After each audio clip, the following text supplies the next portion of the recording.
Good morning, my dear student. Today we will talk about the class 11, chapter 3, trigonometric function. आज हम बात करने वाले हैं एक्सरसाइज 3.4 के बारे में, जहाँ पे हमें पढ़ना है general solution and the principal solution के बारे में। ठीक है, general solution and principal solution क्या होते हैं, इसका वीडियो मैंने ऑलरेडी आपका प्रोवाइड कर दिया है। अगर आपने वो वीडियो नहीं देखा हो तो firstly watch that video, after that come on it. अब देखते हैं हम लोग question number 1, find the principal and the general solution of the following question. पहला क्वेश्चन दिया है tan x equal to √3। What they have given us, tan x equal to √3। तो हमें इसका प्रिंसिपल सॉल्यूशन भी निकाल के लाना और जनरल सॉल्यूशन भी निकाल कर लाना है।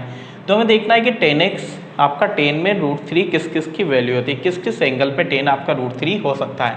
तो आपने कहा सर tan मैटर ये भी करता है कि आपका प्लस का √3 या माइनस का √3। आपको बताया सर tan 60 की वैल्यू √3 होती है, 60 को हम लिखते थे आपका π/3।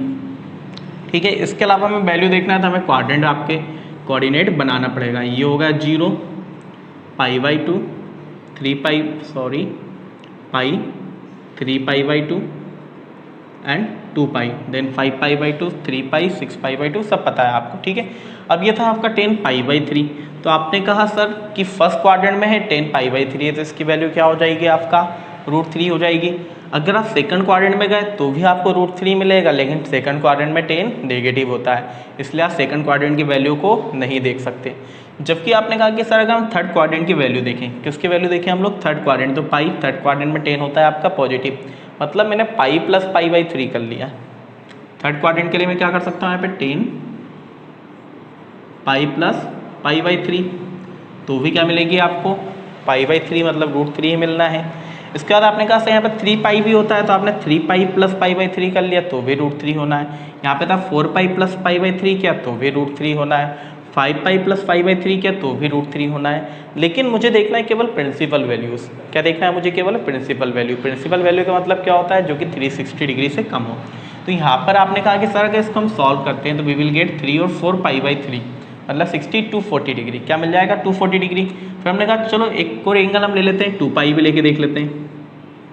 ये होगा मेरा 2π प्लस π/3, तो ये हुआ 7π/3। क्या होगा आपका 7π/3, 67 6 420, मतलब 3π लेने पर ही एंगल आपका ज़्यादा, वो 2π लेने पर ही एंगल आपका ज़्यादा हो चुका है। इट मीन्स कि आपको 2π तक के एंगल नहीं लेना है, कहाँ तक का लेना है, केवल पाई तक का लेना है। ठीक है, ये मैंने क्वाड्रेंट में आपकी वैल्यू देखी केवल, और कुछ नहीं किया। ठीक है, तो मुझे मिल गई दो वैल्यू, x की एक वैल्यू तो मिली मुझे π/3 और एक वैल्यू मिल गई मुझे और 3π प्लस दैट 4π/3, मतलब दो वैल्यू आपको मिल गई है, x इक्वल टू π/3 और 4π/3। These are the principal solution. ये क्या है आपके प्रिंसिपल सॉल्यूशन, है ना, प्रिंसिपल सॉल्यूशन। ऐसा करना, ऊपर लिख लेना प्रिंसिपल सॉल्यूशन, फिर निकाल लेना ऐसे। ठीक है, चलो मैं ही लिख देता हूँ। ठीक है, हम पहले निकाल रहे थे principal solution. Where is my blue marker, let me take my blue marker, then I will write the principal solution. ये हम निकाल के लाए, पहले हमने प्रिंसिपल सॉल्यूशन, ये निकल गया हम लोग के प्रिंसिपल सॉल्यूशन। अब हम बात करेंगे जनरल सॉल्यूशन की। किसकी बात करेंगे हम लोग, जनरल सॉल्यूशन। तो हमने कहा जनरल सॉल्यूशन, जनरल सॉल्यूशन। देखिए, तो जनरल सॉल्यूशन की जब हमने बात की तो हमने क्या कहा कि सर हमने पढ़ा था कि tan x इक्वल टू आपका हो चुका है, आपको मिल चुका है यहाँ पे tan x इक्वल टू 10π/3। क्या मिल चुका है आपको, tan x इक्वल टू 10π/3। और हमने जनरल सॉल्यूशन के लिए आपका क्या पढ़ा था कि अगर tan x equal to 10y होता है, क्या होता है हमारा, tan x will be equal to 10y, तो वहाँ पर x की वैल्यू क्या होती थी आपका nπ प्लस y, क्या होती थी हमारी nπ plus y, where n are integers. तो बस हम यही लिख देंगे अब आपका। तो x के प्लेस पे तो क्या है आपका x ही है, बट y के प्लेस पे π/3, तो यहाँ पे y के प्लेस पे आप पुट कर दोगे π/3, nπ plus π/3। These are your general solution. अब इन जनरल सॉल्यूशन में n बिलोंग्स टू क्या है आपका, इंटीजर। अब यहाँ पर आप n की कुछ भी वैल्यू पुट करो, ये क्या निकल के आएगा, π/3 निकल के आना है। लेकिन प्रिंसिपल सॉल्यूशन में आपको कहाँ तक की चाहिए थी, 360 डिग्री से कम की, तो 360 डिग्री से कम की वैल्यू ये दोनों थी केवल। ठीक है, बाकी इसमें क्या होगा, सारी वैल्यू निकल के आ जाएंगी, चाहे ज़्यादा की हो कम की हो, केवल आपको n के प्लेस पे 1 2 3 4 5 7 6 8 पुट करते हुए जाना है। ठीक है, देन इधर आ जाते हैं हम लोग सेक एक्स पे। तो हम लोगों ने देखा था कि सर सेक में सीधी कोई जनरल सॉल्यूशन या प्रिंसिपल सॉल्यूशन निकाल कर लाना पॉसिबल नहीं होता। यहाँ पर सेक को हमें पहले कन्वर्ट करना पड़ेगा आपका कॉस में। तो पहले तो हम इसको कॉस में कन्वर्ट कर लेते हैं। किस में कन्वर्ट कर लेते हैं हम लोग? कॉस में। तो मैंने सेक को कन्वर्ट किया कॉस एक्स, तो क्या हो जाएगा ये आपका 1/2। कैसे कर दिया सर? तो सेक एक्स क्या होता है आपका 1/cos x। क्या होता है 1/cos x? मतलब इसका रेसिप्रोकल। तो मैंने जब इसका रेसिप्रोकल किया 1/cos x का, तो राइट साइड का भी रेसिप्रोकल होगा, 1/2 होगा, ठीक है ना। देन अब हम निकालते हैं प्रिंसिपल सॉल्यूशन। क्या निकालते हैं हम लोग? Principal solution. देखो भैया इस कहानी में खोए हुए मत रहना, समझ लो नहीं आया हो तो। क्या होगा? सेक एक्स होता है मेरा 1/cos x, that will be equal to 2 था 2/1। मैंने इसका किया रेसिप्रोकल, तो क्या हो गया? cos x एंड 1/2 हो गया, ठीक है। अब तो आ गया। देन अब मुझे निकालना है इसका प्रिंसिपल सॉल्यूशन। तो हमने कहा सर cos में 1/2 किस किस की वैल्यू होती है? तो पता है cos 60 की वैल्यू 1/2 होती है, π/3, ठीक है। वापस हम क्वाड्रेंट बनाते हैं, देखते हैं हम लोग। ये क्वाड्रेंट होगा 0 π/2 पाई 3 π/2 एंड 2 पाई। तो देखो आपको प्लस के 1/2 लाना है। क्या लाना है आपको? प्लस के 1/2। तो कॉस आपका कहाँ कहाँ पे होता है? एक तो होता है हमारा यहाँ पर फर्स्ट क्वाड्रेंट में, और एक होता है हमारा फोर्थ क्वाड्रेंट में। इन दोनों क्वाड्रेंट में कॉस क्या होता है आपका? पॉजिटिव होता है। दोनों क्वाड्रेंट में कॉस क्या होता है आपका? पॉजिटिव होता है। तो हमारा फर्स्ट और फोर्थ क्वाड्रेंट में क्या होता है आपका? पॉजिटिव होता है। तो आपको या तो फर्स्ट क्वाड्रेंट का एंगल लेना है या फोर्थ क्वाड्रेंट का एंगल लेना है। अगर हम फर्स्ट क्वाड्रेंट के एंगल की बात करें तो क्या होगा? 0 प्लस समथिंग, है ना, या फिर 2 pi plus something, 4 pi plus something. वहीं पे फोर्थ क्वाड्रेंट की हम बात कर लें, क्या हो जाता है? 2 pi minus something, 4 pi minus something, ठीक है। तो मुझे पहले प्रिंसिपल सॉल्यूशन की बात कर रहा हूँ, तो हमें 360 डिग्री तक के ही एंगल लेना है। तो हमने क्या किया? ये कर दिया हम लोगों ने cos 2 पाई माइनस π/3। क्या किया हमने? 2 पाई माइनस π/3। तो क्या हुआ? ये आपको मिल गया 5 π/3, है ना, 5 π/3। तो आपने कहा ये होगा 60 300 डिग्री, मतलब ये तो हो जाएगा। लेकिन 2 पाई अगर हम करते हैं 2 पाई प्लस π/3 तो वो जाता 7 π/3, मतलब कि होगा 60 7 6 क्या 40 to 420 डिग्री, जो कि ज़्यादा हो जाता। मतलब कि आप फर्स्ट क्वाड्रेंट में वापस नहीं जा सकते, आपको कहाँ पर रुक जाना है? केवल 5 π/3 पर ही रुक जाना है। तो हो जाता है कॉस, सॉल्व करने पर आता ना, सॉल्व करना है, एलसीएम लेके सॉल्व कर दिया मैंने 5 π/3। देन आपको क्या मिली? एक्स की दो वैल्यू मिल गई, एक तो मिली π/3 और एक मिल गई हम लोगों को 5 π/3। These are the two values of x for the principal solution. ये दोनों क्या हो गया आपका? Principal solution. फिर हम बात करते हैं इसी के जनरल सॉल्यूशन की, कि जनरल सॉल्यूशन क्या हुआ आपका? What will be the general solution? तो देखो जनरल सॉल्यूशन के केस में क्या होगा आपका? Let us see. ये हो जाएगा हमारा cos x will be equal to cos π/3,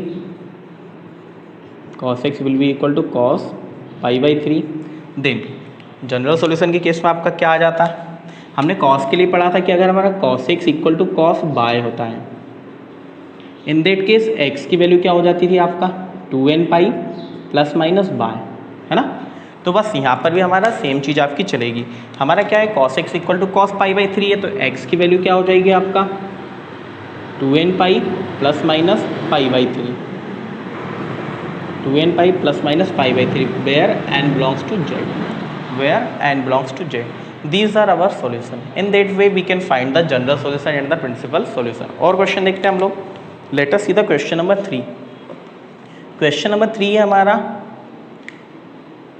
cot x equal to -√3, cot x equal to -√3। तो इस cot x पर लिख लेता हूँ मैं, इसी को क्वेश्चन नंबर 3 कर लेता हूँ। Question number 3 will be equal to cot x equal to -√3, ठीक है। तो इस cot x को पहले तो हमें क्या किस में कन्वर्ट करना पड़ेगा? आपका 10 में कन्वर्ट करना पड़ेगा। तो मैंने इसे बनाया आपका 10x, अभी मैंने आपको बताया था 1/10x, तो ये हो जाता है माइनस के √3। तो जब हमने दोनों का रेसिप्रोकल किया तो क्या हुआ? 10x will be equal to -1/√3। क्या हो गया आपका? -1/√3, ठीक है। अब आपको देखना है इस एंगल की वैल्यू क्या होगी। लेट अस सी, लेट अस सी कि 10 में आपका 1/√3 किसकी वैल्यू होती है? तो आपको पता है 10 में 1/√3 किसकी वैल्यू होती है आपका? tan 30 डिग्री की। किसकी वैल्यू होती है? tan 30 डिग्री की। तो हमने कहा कि सर ये होगा आपका -tan 30 डिग्री, -10 π/6। अब देखो tan आपका नेगेटिव है, और tan नेगेटिव किस क्वाड्रेंट में होता है आपका? या तो आपका फर्स्ट क्वाड्रेंट में होगा या फोर्थ क्वाड्रेंट में 10 नेगेटिव है। तो मैं पहले बात करता हूँ फर्स्ट क्वाड्रेंट की। फर्स्ट क्वाड्रेंट में 10 कब जाएगा, पाई माइनस समथिंग करके, क्या जाएगा, पाई माइनस समथिंग। तो डेफिनेटली हमें पता है कि कहीं ना कहीं यही होगा आपका 10 पाई माइनस पाई बाई 6, तभी तो माइनस के पाई बाई 6 आए हैं आपका, है ना। इससे हमने सॉल्व कर लिया तो हमें क्या मिल गया आपका 10 5 पाई बाई 6, ठीक है। क्या और कोई वैल्यू भी हो सकती है क्या? आपने कहा सर मे बी पॉसिबल कि अगर आपका क्या हो, ये 2 पाई माइनस समथिंग हो, क्योंकि फोर्थ क्वाड्रेंट में भी हो सकता है। तो हमने कहा चलिए वो भी करके देख लेते हैं। हम लोगों ने कहा 10 2 पाई माइनस पाई बाई 6, तो कितना हो गया आपका 12, मतलब 11 पाई बाई 6, 11 पाई बाय 6 मतलब हुआ 6 3 जब 30 मल्टीप्लाई बाई 11 330, मतलब 11 पाई बाई 6 भी हो सकता है ना, 330। लेकिन इसके अलावा कुछ और नहीं होगा। इसके अलावा आप निकालोगे तो वो क्या हो जाएगा आपका 360 से ज़्यादा हो जाएगा। तो यहाँ पर आपको x की वैल्यू क्या मिली, या तो हो जाएगी आपकी 5 पाई बाई 6 या फिर हो जाएगी आपकी 11 पाई बाई 6। ये दोनों क्या है इसकी प्रिंसिपल वैल्यूज़ हो गई, है ना। देख लेना एक बार, 11 पाई बाई 6 मतलब 6 3 जा 30, 30 मल्टीप्लाई बाई 11 बेटा 30 मल्टीप्लाई बाई 330, मतलब ठीक है ना। ठीक है, अब वहीं पर हम बात करते हैं इसके जनरल सॉल्यूशन की। जनरल सॉल्यूशन में क्या था, आपको वैल्यू क्या मिली थी, आपको हो गया sir pi by 6। Pi by 6 नहीं थी क्योंकि मेरा 10 क्या था नेगेटिव -√3 है। तो -√3 किस केस में आया था आपका 5 पाई बाई 6 और 11 पाई बाई 6 लेना, हमें तो छोटा वाला लेना है। तो हमने क्या लिया आपका 10 5 पाई बाई 6, ठीक है। अब 10x will be equal to 10y, तो x equal to n pi plus y हो जाता था। तो y के प्लेस पे 5 पाई बाई 6 तो होगा 5 pi by 6, where n belongs to the integer. n belongs to क्या हो जाएगा आपका integer. In that way you can find it. अगला देखते हैं द फोर्थ वन, इसे रफ कर देता हूँ थोड़ा सा, ठीक है। देखते हैं क्या है हमारा question. Let me check the question. Question इन लोगों ने हमें देख रखा है cosec x इक्वल टू -2, तो पूरा ही हमें रफ करना पड़ेगा, पूरा रफ कर देते हैं।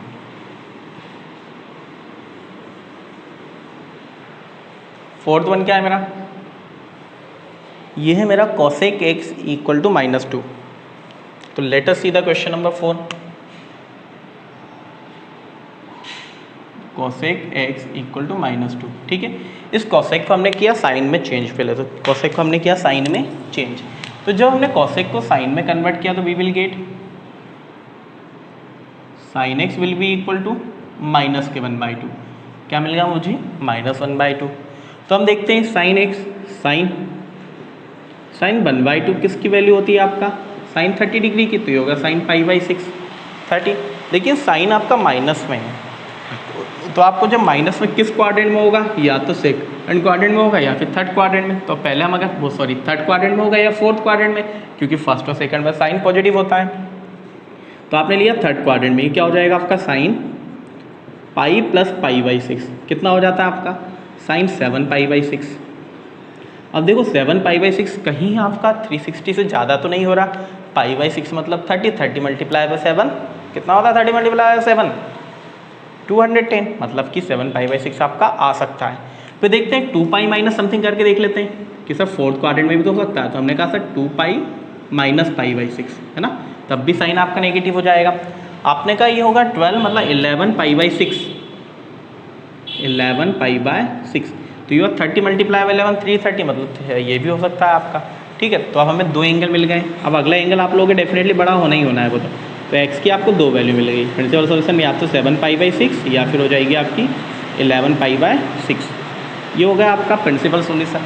अब इसी का मुझे निकालना है जनरल सॉल्यूशन। तो क्या हुआ मेरा sine x will be equal to sine क्या लेंगे पाई बाई 6 से 7 पाई बाई 6।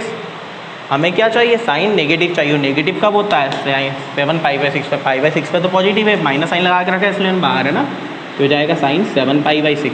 अब हमें पता है कि साइन की वैल्यू क्या हो जाती थी आपका sine x equal to sine y है। अगर आपका sine x equal to sine y, तो वहाँ पे x की वैल्यू क्या थी आपकी, ये था आपका n pi plus -1 raised to the power n by, ठीक है। देन क्या मिल गया मुझे y के प्लेस पे मेरा 7 पाई बाई 6, तो ये मिला आपको x will be equal to n pi plus -1 raised to the power n 7 pi by 6, where n belongs to the integer, n belongs to integer, ठीक है। In that way you can find the principal solution और general solution. I hope आप लोग समझ पाए होंगे, ठीक है। अब बाकी के 4 कितने 5 6 क्वेश्चन और 5 क्वेश्चन और बचे हैं जो कि हम अगले वाले वीडियो में आपका करेंगे। Thank you very much.